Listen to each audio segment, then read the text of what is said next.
guys, how are we? Hope you're well. Council Kija here. Inspire YG is a page. If it's your first time here, thank you for popping in.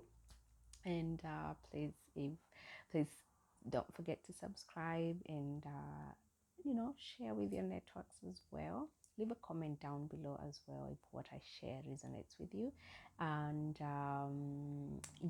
so Inspire YG on Instagram, Inspire YG on Facebook as well. That's where all the good stuff happen. Okay, so feel free to go on either of those platforms and let me know if you have any questions on this video or other videos I've done in the past. Okay, so I thought I'd pop in here today and did I ask you how you are? Just because sometimes you're running and you forget to really check in with people, and it's always good to check in. So I really want to know how you're doing. I hope you're well, really, and even if something is not going right by you at the moment, I hope that will go well for you, and I hope that that you can hang in there. Okay, we'll take it a day at a time. Don't worry. All right. Okay, I thought I'd jump in here and talk about I don't know why this is the topic that came in my spirit for me to share, but I thought, okay, let me do that because I do think I have some couple of not couple I have some sort of experience being an international student and being in Australia.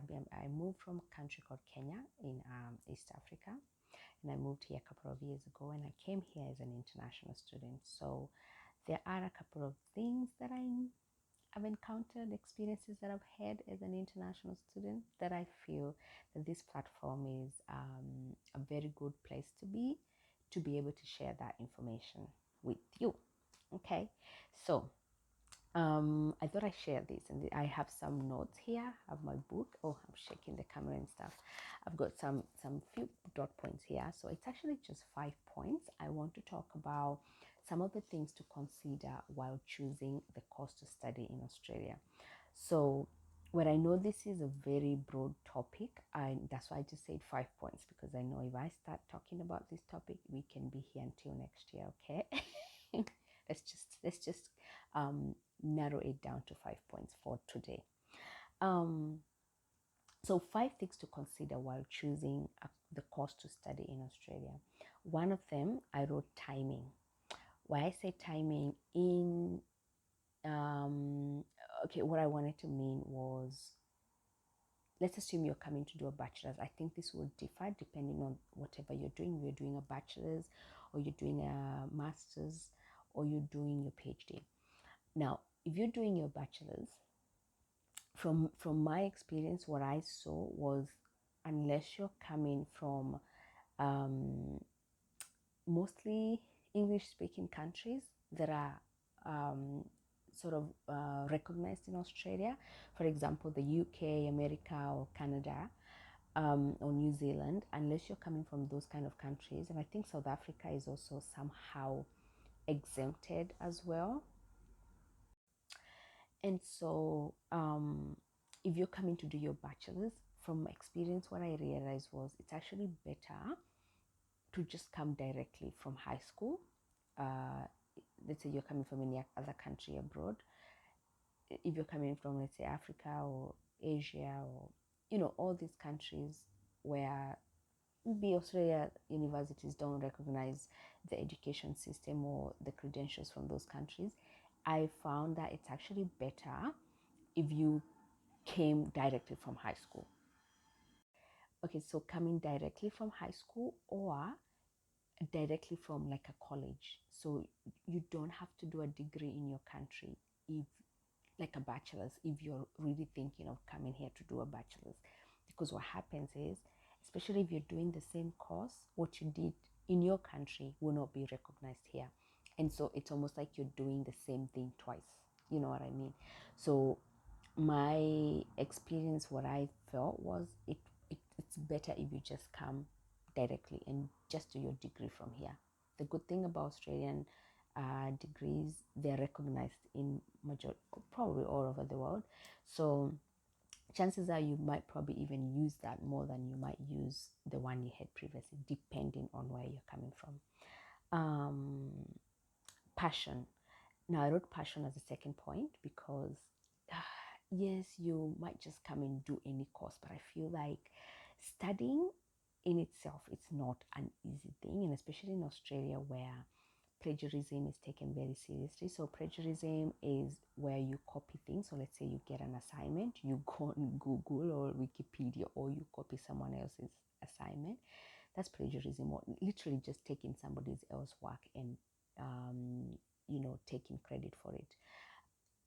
So it's taken like it's such a major offense when it comes to the universities, where I'm assuming it's all schools, but I think I'll speak from university perspective.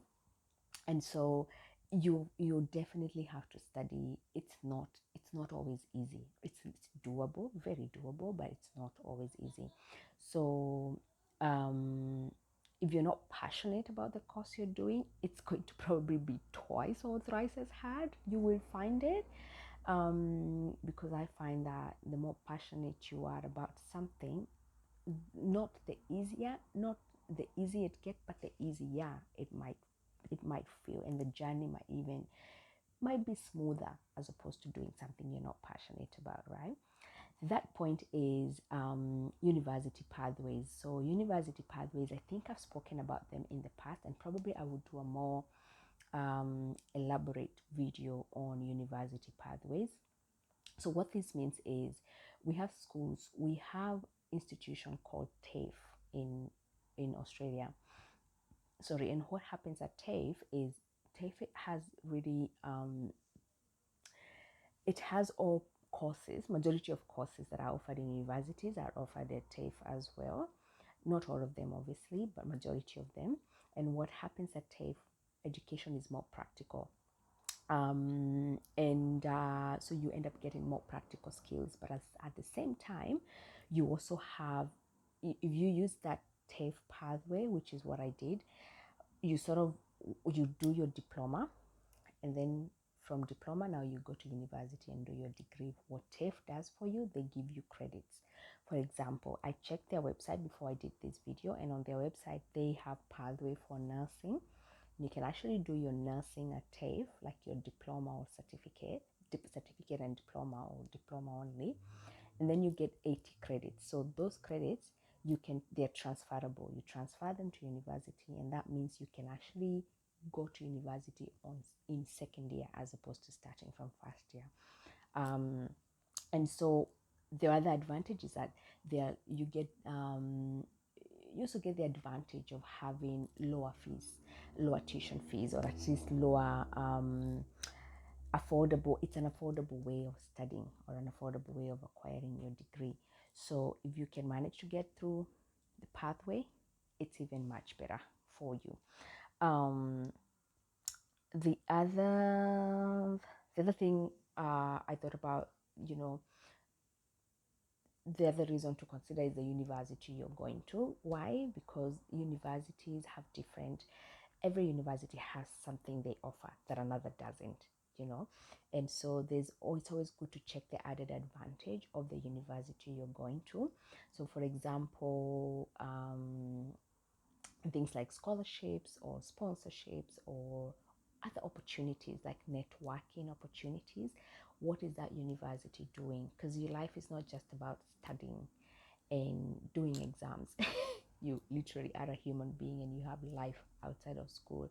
So the more a university has a lot of activities for you to do, core curriculum activities they don't have to be linked with what you're studying, the better. Right, and I will do a video on my volunteering journey, but also the scholarships that I received while at uni. I know I have received so many questions about how to get scholarships in Australia. I really have no idea how to get scholarships when I'm outside. Like, for example, when I was in Kenya, I didn't know of any scholarship coming to Australia. I came without a scholarship, but I know of scholarships when you're within the university, right? And specifically Australian Catholic University, because that's where I studied. Now, the fourth point was career opportunities. So That's also another thing to think about before choosing the course you want to do in Australia. So, for example, do you want to study here? Do you want to go back to your country after you finish? Do you want to practice in Australia or any other country for that matter? These are all the points to consider. Now, courses, there's some courses that are very marketable globally. You're also looking at the global world. You're not just looking at Australia. If you study here, you don't have to live here. You don't have to work here. You can go back to your country, especially if there are job offers. But you can also go to another country because, like I said, studying in the education system in Australia is recognized around the world. So it's better to do marketable courses that have got transferable skills, that are not limited by nations or by countries, by registration in different countries, or by language or by culture. For example, courses like nursing. If you do nursing in Australia, you're probably going to make it to be a nurse in any other country around the world. If you do engineering courses, hospitality, social services, community services kind of courses, all these courses have got skills that are transferable regardless of where you are in the world. So it's always good to look at how marketable the course is, and also projecting the future. The last point is, oh, actually I mentioned, so career opportunity. I say transferable skills. It's actually the last point. I sort of merged both of them, and but just sort of to add on that is that with career opportunities, like for example in Australia, some courses are very marketable, that when you finish, you might even remain in Australia because they need qualified um, people who are passionate about that, about some courses. For example, like nursing, there's always a need for nurses, because when you think about nursing, it's, and I'm just giving this as an example, there's so many, you got geriatric nurses, you got nurses who work in aged care, you got nurses who work in hospitals, who work in the community nurses. So it's very wide. Same thing with community health, community services. If you do community services, you can work with the youth. You can work in mental health services. You can work within the disability sector. So the more you do research on the courses you want to study, the better. It's better to do your due diligence so that you don't waste your time, you also don't waste your money, and you don't do something you're not passionate about, right? So I hope this video helps for those of you who are especially waiting for the borders to open to get into Australia and pursue your passion and study. I hope this video gives you a little bit of, or at least it gives you some insights of what to look out for. Comment down below if you would like me to address anything else regarding this topic. I know it's a wide topic, but I'm glad to sort of, or even just come to my DM on either Inspire YG on Facebook or Instagram, and just ask me any question you might have. All right, guys, so thank you for popping in today, and until, please don't forget, it's so loud. Wow. All right, so don't forget to subscribe, don't forget to share, guys. I really appreciate for those people who always leave a comment, who always like the videos. I'm sure it helps this page to grow and reach more people as well. So don't forget to hit that like button, and subscribe and share with your networks. And until the next time, bye.